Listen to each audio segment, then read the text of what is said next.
पकड़ो पकड़ो। एक गेट वेस्ट किया जिसमें 14 घंटे से काम को उठाकर 8 घंटे कर दिया गया और लोगों के लिए दुर्घटना बीमा, प्रोविडेंट फंड, सीए और डीए तथा मेडिकल लीव भी शामिल है।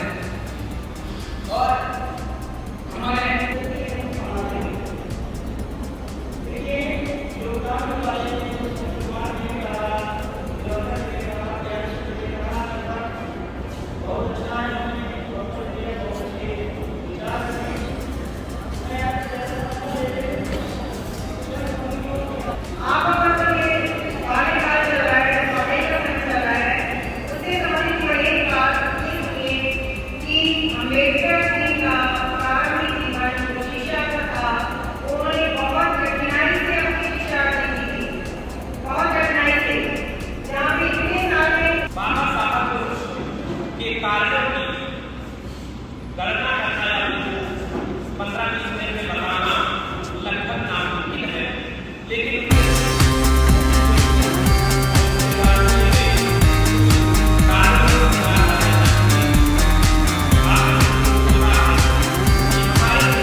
गरीबों के, पिछड़े वर्ग के और देश में समानता को बढ़ावा देने, पूरे देश को एकता के सूत्र में पिरोने के लिए अपने पूरे जीवन भर कठिन परिश्रम किया। उनकी अगर भूमिका के बारे में जानना चाहें तो कई सारे विषयों में महारत, कई सारे प्रख्यात यूनिवर्सिटी से उनको मानद उपाधियां प्राप्त और उनका खास कर योगदान हम दलितों के लिए मान सकते हैं कि हमारे देश में जो छुआछूत की प्रथा जिसको संविधान के जरिए समाप्त कर दिया गया, लेकिन अब भी कहीं कहीं देखने को मिल सकता है। लेकिन उनके किए गए प्रयास से 99% हम सफल हुए और हमने छुआछूत और हर जात मजहब के भेदभाव के ऊपर देश को एकता की स्थिति में जोकर सभी देशवासियों को ऐसा लगे कि हम एक हैं, हम समान हैं, रूप, रंग, भाषा, किसी के आधार पर भी भेदभाव न हो। तो इसी संदर्भ में एक नज्म है जो कि हिंदू, मुस्लिम, सिख, ईसाई, गोरे, काले, लंबे, छोटे सभी को एक रूप में मानती है और भारत के एक स्वर्णिम भविष्य की कल्पना करती है। तो आइए सुनते हैं। आपने सामने रूबरू जीकर, आपने सामने रूबरू जीकर, पूछता है तिलक से वरू जीकर, आपने सामने रूबरू जीकर, पूछता है तिलक से वरू जीकर, लड़ते तंगों में जिसको बहाया गया, लड़ते तंगों में जिसको बहाया गया, पूछता है हमारा लहू जीकर, पूछता है हमारा लहू जीकर, जब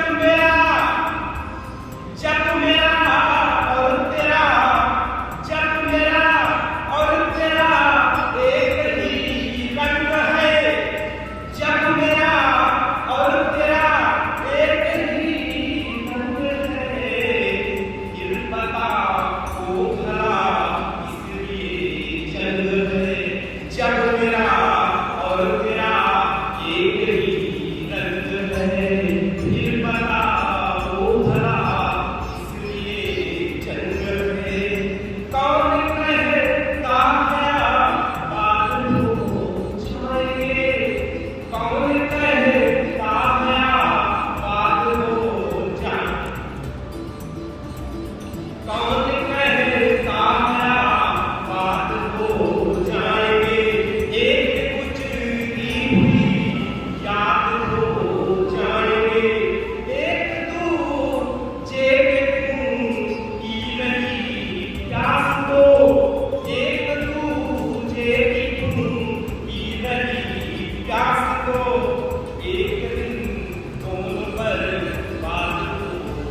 मेरा सुंदर आज मैं सभी का स्वागत करता हूँ।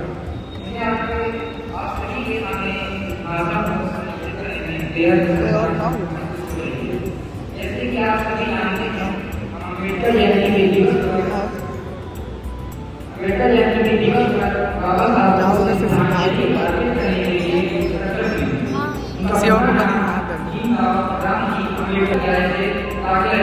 इंग्लैंड से मास्टर अंग्रेजी की डिग्री प्राप्त की और 1901 में भारत में उन्होंने बॉम्बे के उच्च न्यायालय में अपनी वकालत शुरू की। उन्होंने सामाजिक कार्य करने के साथ साथ लोगों को शिक्षा का महत्व समझाया। उन्हें लोगों को अधिकारों के प्रति लड़ने के लिए और जाति व्यवस्था को समाप्त करने के लिए प्रेरित किया। उन्होंने जाति विनाश पर एक पुस्तक लिखी जिन्होंने उन्होंने जाति विवाद और लिंग आधार पर भेदभाव को गंभीर प्रभाव से चर्चा की। सामाजिक कार्य में उन्होंने सक्रिय भागीदारी के कारण लोगों ने उन्हें बाबा साहब की उपाधि दी। उन्होंने भारत के संविधान में अपना महत्वपूर्ण योगदान दिया है, जिसकी वजह से उन्हें भारतीय संविधान का पिता कहते हैं। उस समय भारतीय संविधान में सबसे महत्वपूर्ण मुद्दा आरक्षण पालिका था, जिसका मुख्य उद्देश्य समाज के कमजोर वर्ग को सभी के समान आने के लिए जीवन शैली सुधार के साथ साथ उन्हें उत्थान की ओर ले जाए। अंत में मैं क्या कहना चाहता हूँ कि अगर बाबा साहब जैसा व्यक्ति भारत में ना जन्म होता तो आज भी हम भारत की जानी मानी की नजर से फंसे होते। हम इस समय जो विकास कर रहे हैं वह ना कर विकास में किसी जाति देश के कारण विकास नहीं आता है। अगर विकास किसी देश का होना है तो वहाँ के प्रत्येक नागरिक का सहयोग जरूरी है। और बस यही चाहते थे कि देश के प्रत्येक नागरिक संविधान से एक समान अधिकार प्राप्त करे, जिससे किसी के साथ भेदभाव न हो सके। धन्यवाद। जय भीम, जय भारत।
के बारे में नहीं पढ़ा। तो उन्होंने कहा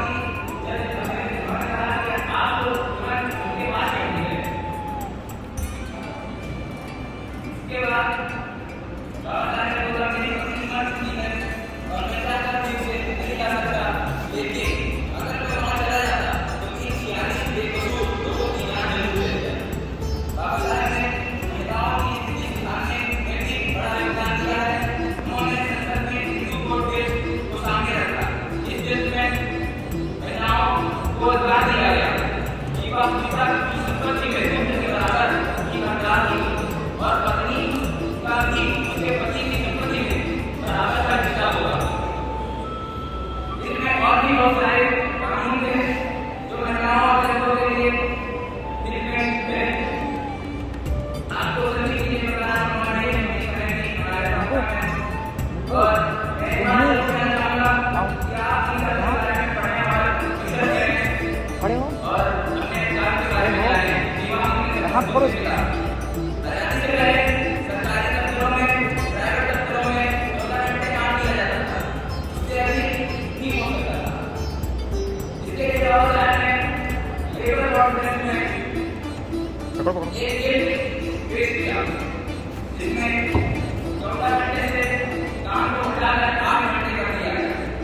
उन लोगों के लिए दुर्घटना बीमा, प्रोविडेंट फंड, डीए और डीए तथा मेडिकल लीव भी शामिल है। और उन्होंने आपकी लेटर देने का भी प्रबंध किया जिसमें महिलाओं के लिए प्रेगनेंसी लीव भी शामिल है, जिसमें महिलाओं को छुट्टी दी जाती है और उनका वेतन भी नहीं काटा जाता। बाबा साहेब ने न केवल लोगों के अधिकारों के लिए लड़े बल्कि भारत को स्वतंत्रता की चाल में प्रगति में भी बड़ा योगदान दिया। बाबा साहेब एक महान अर्थशास्त्री भी थे। बाबा साहेब द्वारा लिखित thesis the problem of peace के आधार पर 1 अप्रैल 1925 को भारत देश में भारतीय रिजर्व बैंक की स्थापना की गई। जिसके कारण प्रत्येक वर्ष भारत में 1 अप्रैल से द्वितीय वर्ष की शुरुआत होती है। आजादी के 75 वर्ष हो चुके हैं, लेकिन आज भी देश में कुछ लोगों की मानसिकता बदली और आज के लोगों को महिलाओं का अत्याचार हो रहा है।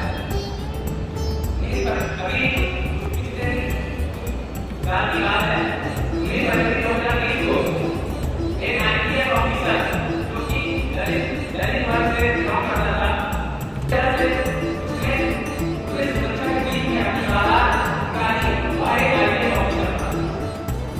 और ऐसा ही मामला उसी वक्त 14 सितंबर 2020 को हुआ 5+8 जिसमें महिला का रेप हुआ, जिसमें 4 लोग शामिल थे। उस केस को दबाया नहीं गया। रात को पुलिस द्वारा रात को 2 बजे उस महिला की सहमति के बिना उसके शरीर को जला दिया गया और उसे जलाने की कोशिश की गई। जब प्रेस सभा पहुंचा तो इस मामले के बारे में संज्ञान लिया गया। और मैं ये कहना चाहूँगा कि अत्याचार न करें, न किसी को करें, अपने अधिकारों पर बाकी ने संरक्षण मिलता है, प्राप्त हुआ है, उसके बारे में अवश्य जानने की कोशिश करें।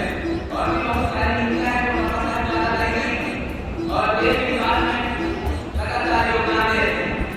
अंत में कुछ पंक्तियों के साथ मैं अपनी वाणी को विराम देना चाहूँगा कि रुतबा मेरे सर को मेरे सम्मान से मिला है, कि रुतबा मेरे सर को मेरे सम्मान से मिला है। ये सम्मान भी मुझे मेरे सम्मान से मिला है। औरों को जो मिला होगा मुकद्दर से मिला होगा, हमें मुकद्दर भी मेरे सम्मान से मिला है।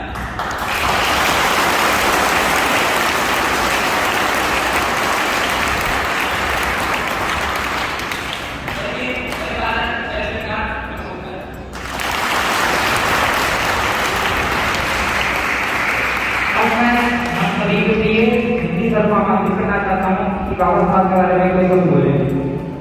जी sir please.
Pimpinan untuk mengamankan tentang Modi akan mencapai